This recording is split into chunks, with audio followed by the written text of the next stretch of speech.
Good morning, I'm Jason Harrelson, and today we're going to talk about rumors and dreams.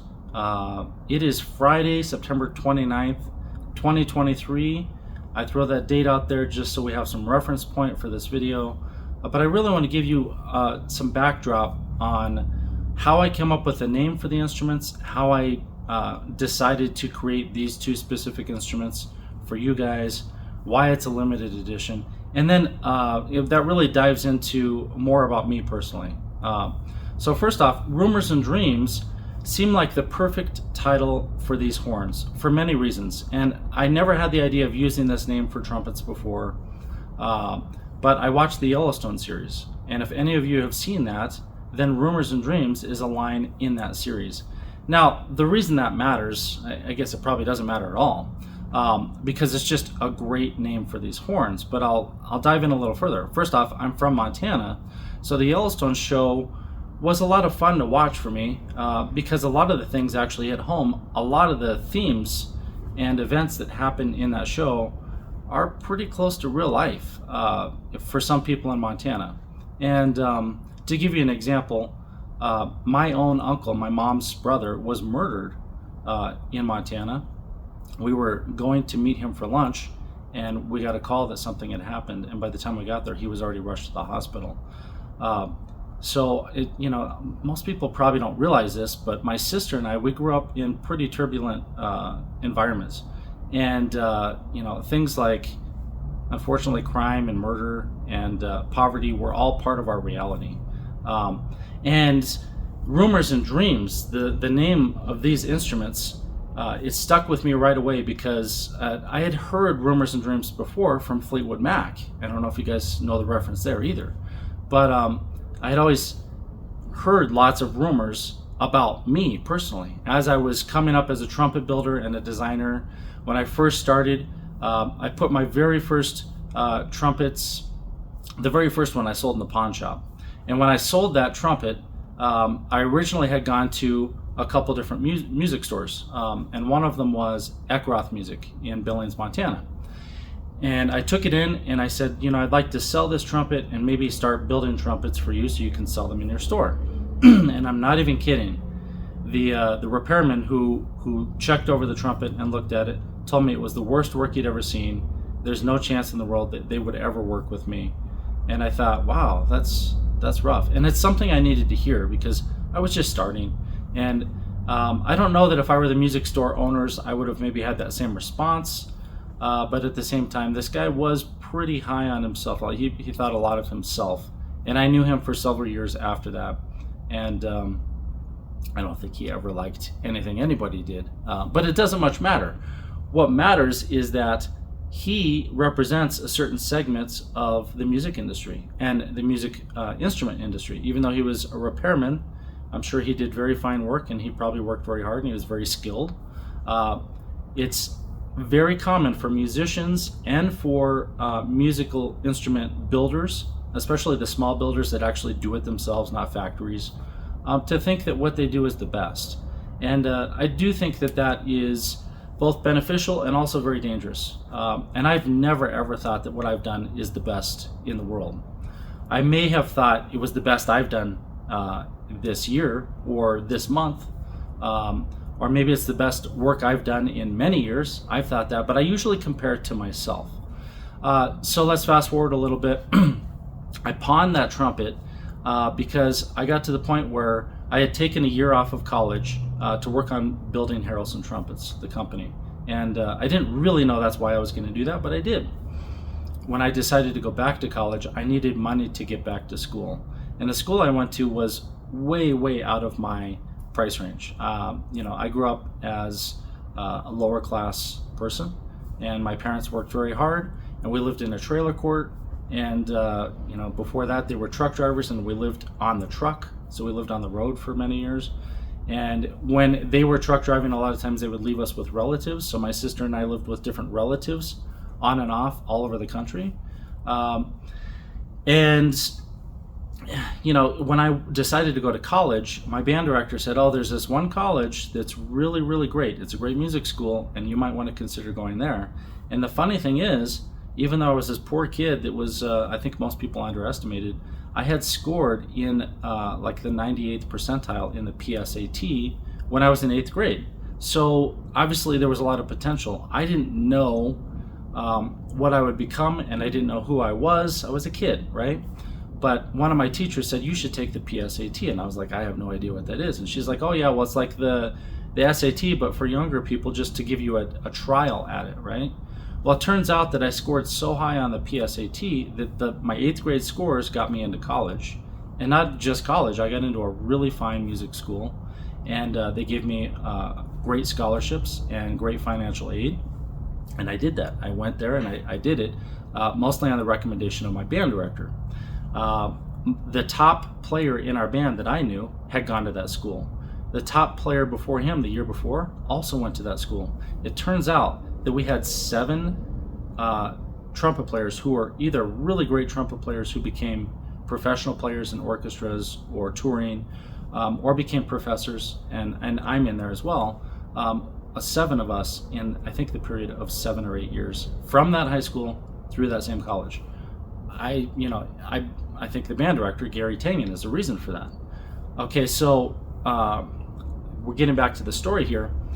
I pawned the trumpet at a local pawn shop in Billings, Montana, to be able to go back to school. I don't think I got very much, maybe like $200 or $300 for this trumpet. Fast forward maybe 5 years ago, somebody contacted me and they said, Jason, do you want to buy your very first trumpet? And I thought, well, which one is it? And they sent me a photo of it and they said, I want $10,000. And I thought, that's really funny, because $10,000 is a really big number for a trumpet that I probably only earned like $200 for. And it wasn't enough really to get me back to school. I had to pawn all kinds of stuff. And it wasn't that I hadn't been working. I was working. I just could not afford to go to school because the school was very expensive, like I said, compared to where I was in life at the time. So when he offered that to me, I kind of laughed. I was on the phone with him and I said, I'm not interested. No, thank you. And I was thankful that he didn't have my mom's address, because she probably would have paid the money just because she has so much pride in everything I do. She probably would have thought, yeah, I need to buy that horn because it means a lot to her personally. Yeah, I didn't buy it. I told him no thank you. And I do have the trumpet today. It's a long story. I'll tell you another time how I ended up with that trumpet, but I didn't pay $10,000 for it. Fast forward a little more, I started offering my trumpets over the years on eBay. And that happened because I had been modifying them right when I got into college. I started making bottom caps and modifying mouthpieces, drilling out throats, adding mass, changing the balance of different parts of the mouthpiece, and making custom mod kits, the bottom caps, top caps, finger buttons, all those things. And I was not a machinist at the time, but my dad had actually been a machinist back in New Jersey when he was young, right out of the Navy. And my dad had a lot of different experiences building things and repairing things. He was a diesel mechanic, he was a plumber.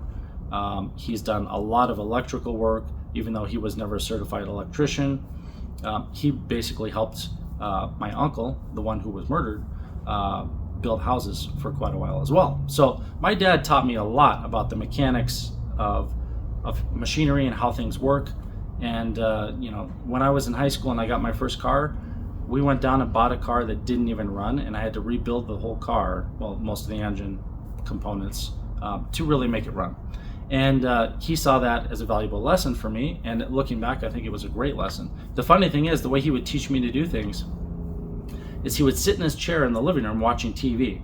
So I'd come in and I'd say, hey, Dad, we're going to work on the car. What do I need to do? And he says, I don't know. What do you need to do? And he'd just sit there and watch TV.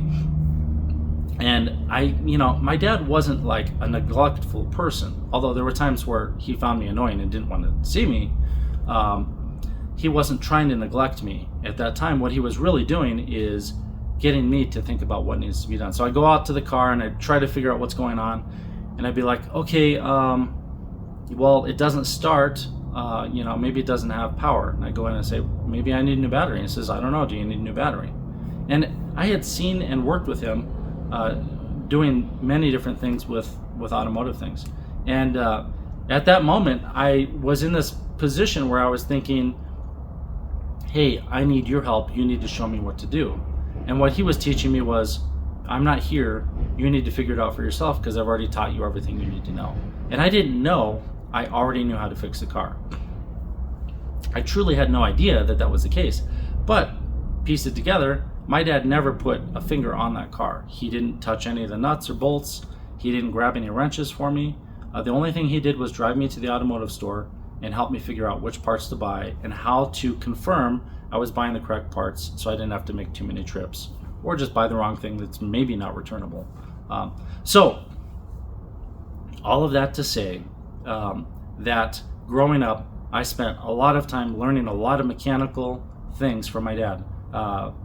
Really understanding how to just troubleshoot a car and fix something as simple as a starter motor could be a big deal. On that car, I really don't remember exactly what I had to rebuild or what I had to do. I know that there was one of the manifolds was involved. It was cracked, and I think I had to go to a junkyard and find the same car and crawl underneath it and tear it apart and get the manifold and bring it home and clean it up and put it on the car, things like that. But it was a lot of work, and it did take probably a week or two to get that car up and running. But the cool thing is, once I got it up and running, then I traded it in and got some credit, more credit than I had put into it, for a different vehicle. And then I bought that vehicle at a discount because of that. And I learned a lesson very early on that you can take something that maybe has little or no value, and you can create value through your efforts and through your energy and through your ideas. And that's something that I learned from a very young age. And not just at this time when I was in high school, I learned that much, much earlier. I was creating things a lot. All of this is related to rumors and dreams. And you wouldn't think so. So fast forward to when I started building trumpets. The first trumpet I built, I had already modified a couple things on some trumpets. I had added mass in different places because I understood that the sound wave could be converting the energy into vibration. And I learned that through auto mechanics because it does happen in vehicles as well. So I'm not going to get too far into that, but it happens in pretty much everything. If you're trying to put energy into one place, then things like heat and vibration can rob the energy and degrade things like a standing wave or a transmission wave. So like, for instance, your cell phone or a radio tower, all those things are designed to be ultra efficient, so they use less energy and so that they put out more of a signal, or they can receive more of a signal. So don't want to bore you guys too much with this, but fast forward, I started building trumpets essentially by buying brand new trumpets that were cheap, inexpensive ones. And I wasn't doing this to sell them. I was just doing it to learn. And so I bought these 2 Chinese trumpets that were brand new at the same pawn shop where I had pawned my trumpet. I took those trumpets, and one of them I just left it in the case and I set it aside. The other one, I took it completely apart, rebuilt it. That became my first trumpet. Now, the reason I did that was because I was already in college. I'd already been exploring these things, and I had been doing an independent study in physics on the physics of brass instruments. And my professor was an acoustician with Yamaha. So he was in charge of redesigning Yamaha acoustic guitars to sound like Taylor guitars, because the way Yamaha really works as a corporation, whether it's jet skis or motorcycles or trumpets or whatever it might be, whatever product they make, they would look at the industry and they'd see who are the leaders in the industry and who do most people like to purchase from and why. And they were going for the kind of upper middle echelon of whatever instrument it is that could be mass produced. Yamaha is a mass producer, but they also are a precision producer. So they precision make everything, really. Whatever they do, they're going to do it right, but they're also going to do it in mass.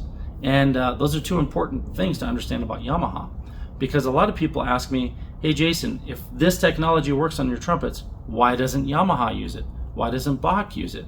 Well, I'll tell you, Yamaha doesn't use it because it doesn't fit their model. Bach doesn't use it because they're afraid to try anything new. They're afraid if they try anything new, they might go bankrupt. I can tell you how I know that. I know several people who've worked at Bach, and the truth is, you can just see it without even talking to anybody.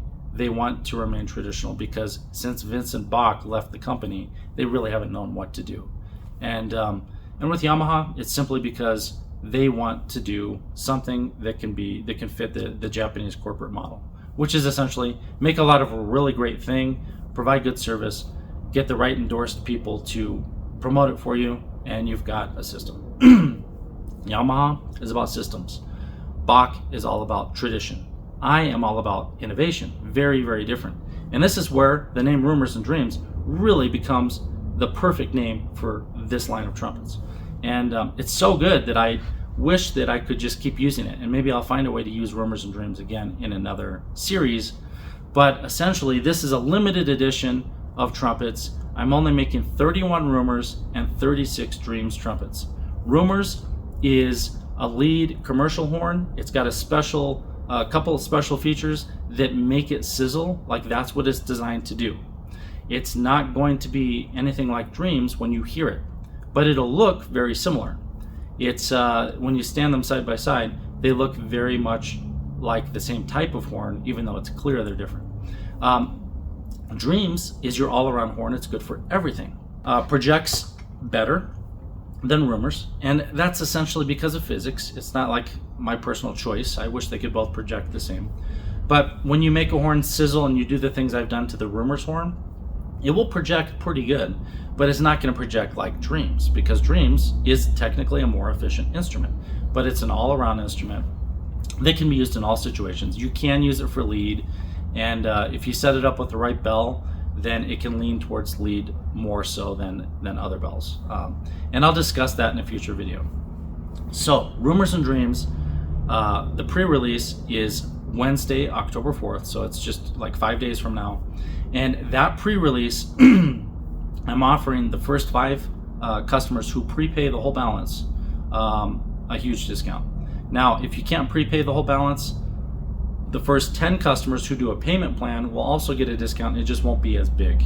But essentially, after those 5 prepaid orders and the 10 deposits for payment plans are placed, once those are done, then we go up to regular pricing, which starts at $4,000 and with options can tip over $5,000. It really depends on how you want to set it up. So you're going to see probably 3 or 4 more videos on Rumors and Dreams before the launch. I'm going to try to put one out every day or two, and we'll discuss this and talk about exactly what all the little ins and outs of the instruments are, so you know what to expect when it comes time to order. And if you're not sure, you can call me right now and say, hey Jason, I know this is going to launch on Wednesday. How can I learn what I want to select before the launch date so that you're ready to go? I'll help you guys. So, getting back to Rumors and Dreams, me personally, I really wanted to create value. I wanted to take something that was worth almost nothing and turn it into something that was very valuable. And I learned by studying lots of inventors and companies and company founders, innovators, that's exactly how the world works. We take things that are ordinary objects or materials and we turn them into something that's very valuable. And that's one of the things that really separates us in the animal kingdom. We are one of the few species that really can take something and see what it could become. And there are other animals that do that. They just don't do it on the scale that we do.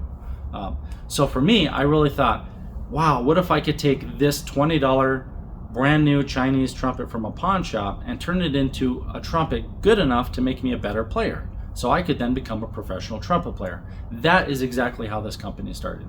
Every time I was trying to figure out how to change one little thing on the trumpet, it was because I selfishly wanted to become the principal of the Chicago Symphony. For real, that was my goal. And I studied classical music and I went to school for symphonic trumpet, and that was my goal, was to become a symphonic trumpet player. Along the way, I became tainted with all the other art forms in music and all the genres and all the ways to express yourself, and I became addicted to all the music, really. As long as it's not, it's not hate music, then I pretty much love it. So, getting back to the Dreams, when I dropped out of college, I did that for different reasons, and I'll explain it in another video, but it wasn't directly related to trumpet. It was personal things at home. So when I dropped out of college, I was out of college for a whole year. I went back to Billings, and I started a company that was called trying to remember what it was called. I can't even remember, but I've got the plaque for it. And one of the reasons I can't remember is because I've had dozens of strokes. So it's a whole nother story. I can't remember, but it was, I know what it was. College Dreams Custom Woodworking. So when I took that year off, I was trying to make enough money to go back to college, and of course just to pay for college. And I was that person that just always was thinking, how can I create value? So I started a custom woodworking business. I was at the store one day and I saw that they had a scroll saw, which is basically a saw with a real thin little blade on it. And I thought, man, if I had a scroll saw, I could build some cool stuff for trumpets. Well, I took the scroll saw home. It was a couple $100, probably all the money I had at the time. And I took that scroll saw home and I put it to work right away. I tried to cut a piece of brass and the blade broke. And I thought, well, shoot, I gotta cut slower. So I cut slower, blade broke again. I thought, I need to practice. So I grabbed a piece of wood and I started cutting the wood, and it was very easy to cut. And it was so easy to cut that within a couple hours I had created some products and I started a company. And it was called College Dreams Custom Woodworking. See that Dreams is in there? Dreams was what I was all about. I was dreaming about creating all these things. I wanted to create this company. And today, 30 some years into this company, I still have all these magnificent dreams of things I can do in the trumpet community and also in other industries, other things that I work in, with all the machinery and the knowledge and the experience that we have here. So I always have these dreams, right? And I had these College Dreams Custom Woodworking business where I was making heirloom puzzles. So in other words, I'd make puzzles out of wood that were really like keepsake puzzles you could keep for the rest of your life, because they would have heritage built into them. They'd have your family history or your personal history.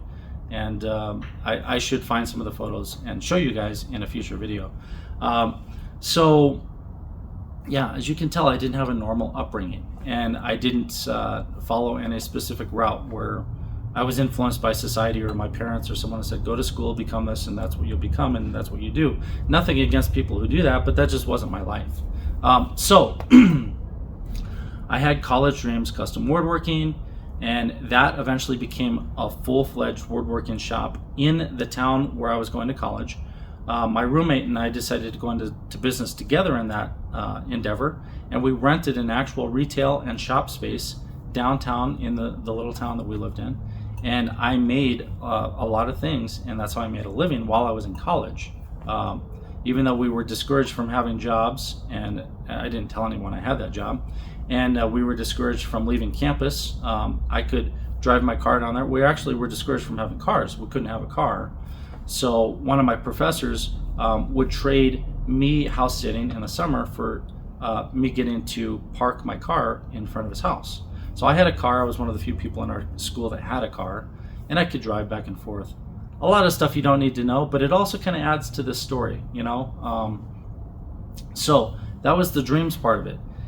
Fast forward out of college, I one day decided, hey, I'd love to go on a vacation. I've built all these trumpets. I wonder if I could sell a couple of them because I'm not playing them all. And at that time, I was a student teacher, so I was teaching in schools, and I was also a private instructor. So I was teaching a lot of lessons, and that was just as I started to build up my studio, which eventually became 80 private students on all instruments, but mostly on trumpet and trombone and French horn, because I played all the brasses. So in that time, I thought, I've got these horns, and I haven't built a horn in a while because I had taken some time off of that to do other things, like become a police officer in Las Vegas.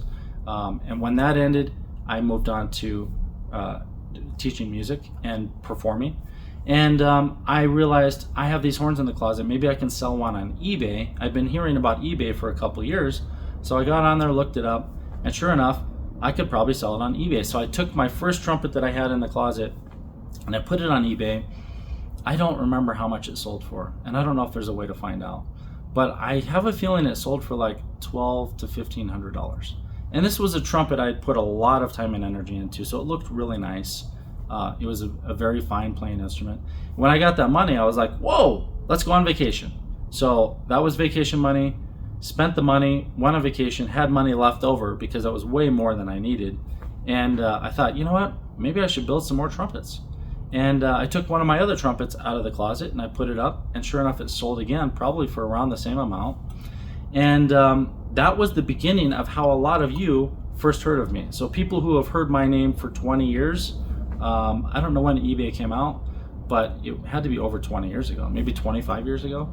So this would have been around the year 2000, 2001 is when I started putting horns on eBay, I think. Now remember, I've had strokes. I haven't written out my whole timeline. I should do that before I say too many things, but essentially somewhere in that era. And I started building these horns. I'd modify horns, really. I wasn't building them from scratch. I couldn't make bells. I couldn't make lead pipes.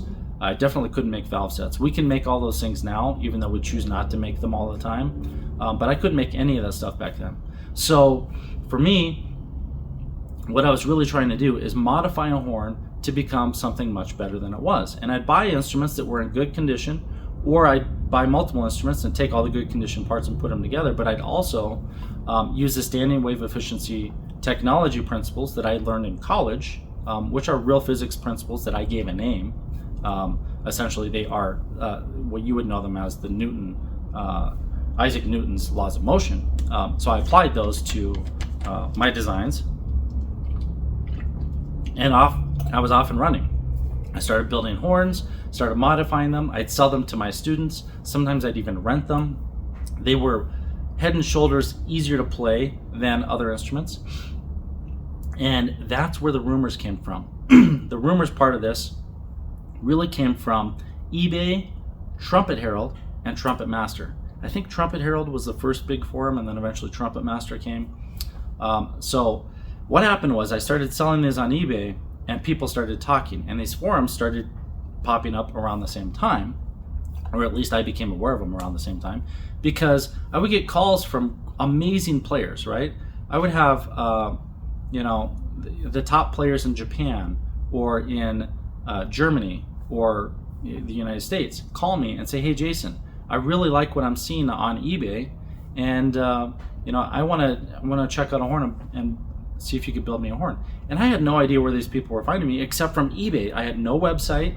I had never participated in the forums, so these people literally just found me from nowhere, like just from eBay or word of mouth. The rumors started, right? And when I first built a horn for someone in the Metropolitan Opera in New York City, I was kind of stunned. And then I got to go there and tour and go into the pit and see, all the stuff. I was like, wow, this is really happening. And then I started being asked to play on tours, like I did a Duran Duran tour. And I saw all these opportunities. I could be building trumpets for great players, the best players. I could be touring with the best groups if I want to. There were so many things I could do. But you know what most people didn't see is I was having strokes, and I was having some heart attacks too. So I was born with a birth defect, well, two birth defects. One was a pretty big hole in my heart. Such a big hole that when they put a 25 millimeter device into the left and right atrium wall to block it, during surgery it slipped out and blocked my atrium, and they had to do emergency procedures and get it out of me. And now I have like a 40 millimeter device that's blocking most of that, even though it's only like 60% closed. So that's one of my birth defects. And the other one is I was born with only one carotid artery. And you might say, why is this guy telling us his medical history?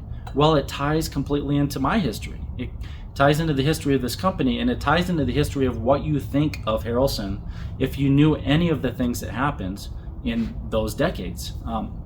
Because there were a lot of rumors that were just absolutely not true, and a lot of talk from people who didn't know anything about me or my process, and those things became beliefs by some people. And the cool thing is, those crazy beliefs actually got people talking more, and my name became much more well known. And it was thanks to all the naysayers who really just spouted a bunch of lies that my name became so popular. And I didn't ask for any of this. Like I didn't even know what was happening. One day, one of the top players called me and he says, "Hey Jason, did you see that thread on Trumpet Herald about you?" And I was like, "No, what is that?" So I go on Trumpet Herald. Sure enough, somebody had written something, and they wrote things like, "I don't even make my trumpets. I don't even do any of the work. they're all made in China, right? And I just hire someone to make them in China. He probably doesn't even design those. The kinds of things you would hear. Those were the early rumors on Trumpet Herald. Eventually, those became so ugly with people saying really nasty things that the moderators removed a lot of those early threads. And at some point, the rumors became just every kind of rumor you can imagine. Oh, he probably doesn't even play trumpets. Jason is just taking advantage of people because none of the science could work. Physics isn't real, or physics can't apply to trumpets. Or my favorite one that still kind of circulates today from some of the online dealers that can't carry our horns, who are biased against us because they can't make money from our products. So we're a direct competitor to their new and used sales. The number one thing that they say is, well, standing wave efficiency can't work because you can't make a sound wave more efficient. And I just laugh at those things. That's like saying you couldn't take a radio tower and design it differently so that the radio waves would use less energy to transmit further. That's exactly the same thing. And actually, transmission theory in physics is the theory that we dubbed standing wave efficiency. So it is a real theory that billions of dollars have been invested into R&D before I was even born, probably, to make that technology as efficient as possible. And I simply have adapted it to musical instruments. And there are people out there saying it can't even work. Well, just because you say it can't work or you don't believe it works doesn't mean it doesn't work. It can be, replicated in anyone's shop or any lab, and of course it does work. That's why we sell so many horns, is because they're more efficient. I digress. But all these rumors just kept coming up again and again and again, and eventually, before I finally stopped looking at Trumpet Herald at all, because people get on there and say these things, and I'd be like, it's unfortunate you don't understand the physics. So I would actually take the time and I would type out 6 or 8 or 10 paragraphs of exactly how it all works. And then the next week I'd be accused of never explaining how it works. And I'd be like, oh, that's weird. I just explained it. I didn't realize that people would jump into different conversations and not see everything I wrote. They'd have to go back and research and see what I wrote. And so eventually I turned it into an online blog. And I started my blog on yharrelson.com, so you can see that now. But all my blog entries essentially give you enough information to understand how it works. And if you want to know more, you just ask me. But this is the cool thing. All these rumors made me really semi-famous in the trumpet world at the time. And I got invited to be a speaker at the ITG, International Trumpet Guild Conference. I got featured on PBS TV stations. And I've been featured in all kinds of major magazines. So that's really cool, all that stuff. And I'm not saying that to brag. I'm just like, hey, thanks guys. The naysayers are the ones that made my name popular. And then some of these other people listened, and then they, of course, wanted to share my story with other people through these other venues. I think that's really cool. And looking back on other innovators, every innovator has always had a lot of people that are against them, and some people are for them. And that public opinion can sway based on things that are completely unrelated to their innovations. A lot of times it can be just the personality or the idea of the personality. One of the things I've heard many times is, oh, I'd love to work with you, but I've heard from so many people you're just a difficult person to work with. And I think to myself, man, I don't know, maybe I am. And it's probably true. I probably am somewhat difficult to work with, at least in the shop, on the shop side. And I know that, I recognize it because I'm very demanding. If I say, hey, what time is it? And they're like, oh, it's 3:30. And I find out it's actually 3:45. I'll be like, no, it's actually 3:45. And they'll look at me like, well, close enough. Well, the reason I care what time it is, or I want it to be an accurate measurement, is because I spend so much time creating accurate precision parts that have to measure exact.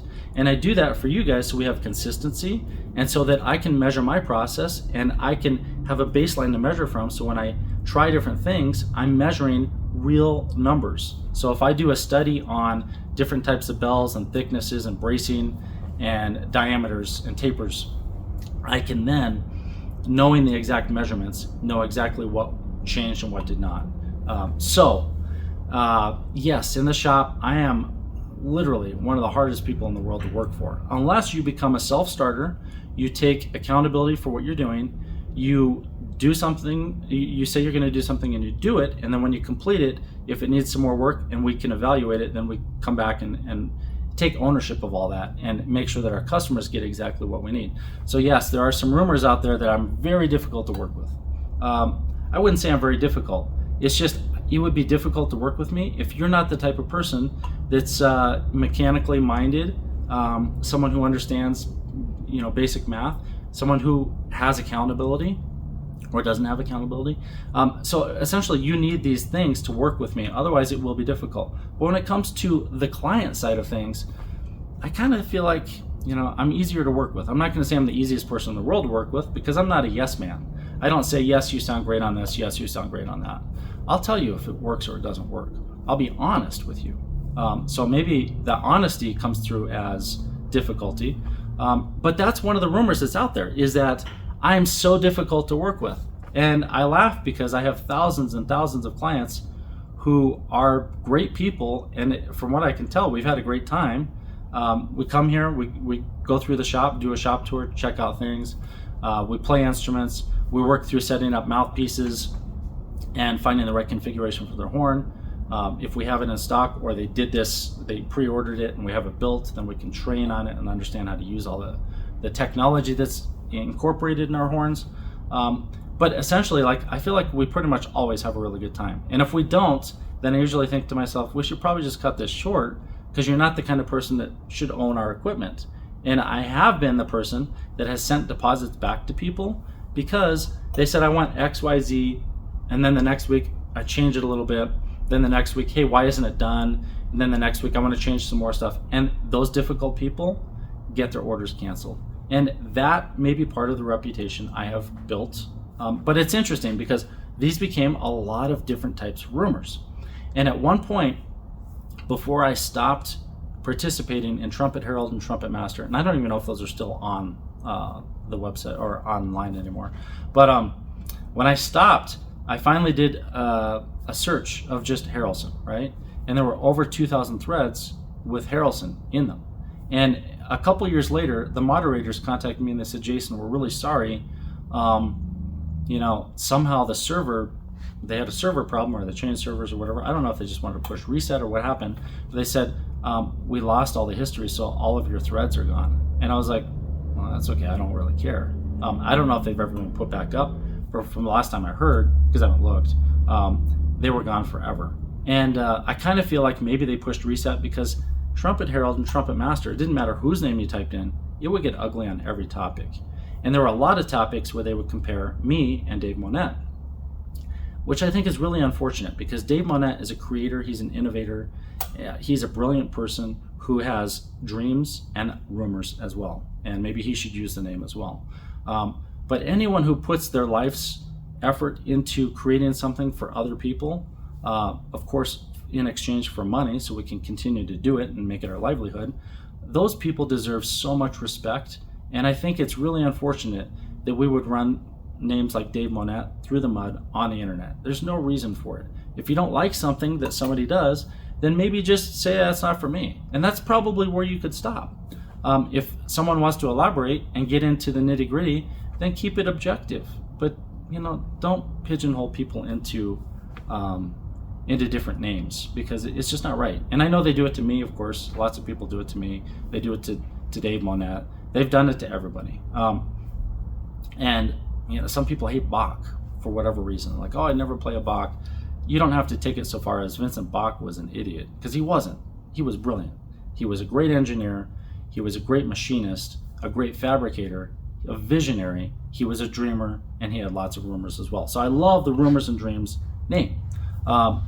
So I've really gone on and on. I probably gave you more information than I really was planning to. But because it's before Christine and Jen get in, then I figured I would sit here and film this for you guys and give you an idea about Rumors and Dreams and the origins of the name and the origins of the horns. And the last thing I'm going to say is, it'll take 2 minutes, is that Rumors and Dreams, the actual instruments, the one that's a lead and commercial horn and the one that's all around, the reason those two horns are coming to fruition right now, is simply because it's what you guys asked me for.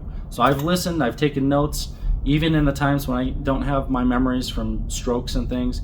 I have notes from every era of my life of doing this, and what you guys have asked for is what I have built into these horns. So they are a medium lightweight horn, which I say that because, medium lightweight and heavyweight, you could actually put numbers to them like kilograms or pounds, but in reality, for the most part, unless we use very expensive materials and more expensive processes, adding mass in the right places will in fact make the horn play easier, and that's because of standing wave efficiency and maximum bell resonance. And those may be things you've never heard of, and if you haven't, then go to my website, yharrelson.com, and read about them and learn about them and watch the videos and read my blog. But essentially, those two pieces of technology that we incorporate into pretty much everything we do are so essential that Dreams is going to be the one that is the all-around horn. I wanted to make it as efficient as possible, so it's a medium weight horn. It's heavier than a Bach or a Yamaha. It's not heavy, but they're relative terms, because if we have something really heavy, that would be like the Gravity or a Monet Ajna, one of those, which are really heavy, and I'm not saying anything bad about it. It's just they're going to be more efficient, and maybe on the Monet side less resonant. When we make things that are heavier, it's typically we're adding mass in very specific places to increase efficiency and increase bell resonance. So our horns actually are the highest resonance horns in the industry, simply because we incorporate these principles. But I created Rumors and Dreams specifically as a pair. Some of you will probably want to own both. If you decide you want to own both, now's the time to jump on it. The prices that I'm introducing these at are ridiculous. They're like, in my opinion, the true value, they're like half price of the true value. Because when we start at that $4,000 range, that's really an undervalued number for you guys. They really should probably start at $5,000 or $5,500. So, with all that said, I created them based on all of your feedback, and that feedback essentially was create a great lead horn that looks semi-traditional and is not really expensive. Create a great all-around horn that's semi-traditional. In other words, they don't want to see lots of, real smooth, Star Trek, Star Wars looking parts on it, which a lot of you guys have used those words. I think they look artistic. And so in other words, they don't want to see something like a Summit or a Muse. They want to see something that looks more like a Getzen or a Schilke, right? So semi-traditional design and something that's also not very heavy, can do everything, projects really well. The one thing I hear again and again is amazing response. Well, every one of our horns that's designed with SWE technology has amazing response. You guys put these words on there that don't really make sense, because response in audio is not the response you guys are looking for. Your word response is actually our word efficiency. That's how they translate it. So when I say efficiency, for you, it's usually a combination of many words, one of them being response. All right, so with all that said, Dreams, the all-around horn, is also the same price, not very expensive, and much less expensive than an artist model from any of the big players, and clearly a much more resonant and more efficient instrument as well. And you can objectively measure that. So you can take it to any acoustics lab and measure a Schilke, or measure a Bach artist model or a Yamaha artist model, and measure the spectrum analysis. Get a spectrum analysis and show the peaks. And if you can measure the energy in and the spectrum analysis with the energy out on each partial, you're going to see for yourself that they're much more efficient. And I could go on and on about it. So I'll film another one of these videos tomorrow. And the last thing I want to say is, that's coming out next week. So if you're into Rumors and Dreams, this is the time to get it, because it's a very limited edition. But also, I talked to my sister this morning, and we decided we're going to start a podcast. Now, my sister is a very interesting person. You may think I have my quirks and my, little things. My sister is like 3 times more interesting than me. And I wanted to start a podcast with her because I feel like the two of us, when we talk, she helps me remember my past, because she's only had one major stroke. She also has the exact same birth defect as me, even though we're not twins. So we have a lot of really interesting things to talk about in this podcast, but we'll be talking about trumpets and my business and her businesses and our lives and our medical histories, and just a lot of things that encompass so many topics that are related to every person on the planet, that I think it'll be fun, entertaining. You guys will probably love it. So watch for the links to the podcast. We're going to try to release it in the next week or two. We've never done a podcast. I've only heard like 3 podcasts in my life. I don't even know how to do it. And that's kind of how we do things anyhow. So I'll listen to a couple. We'll throw up the first episode and see what happens. Thank you guys for watching. Watch for the next Rumors and Dreams video. And I'm sure you're going to have lots of questions. So feel free to write in the comments your questions. This is also going to be posted on my blog on my website. So yharrelson.com, you can go to my blog, and there are other blogs on there like Jen's in the newsfeed. But just go to Jason's blog, you'll find this. And yeah, we'll do more of them, and you can watch it in either place, and you can comment on YouTube or on my blog. So I'll answer all the comments I can. All right, thank you guys. I'll see you next time.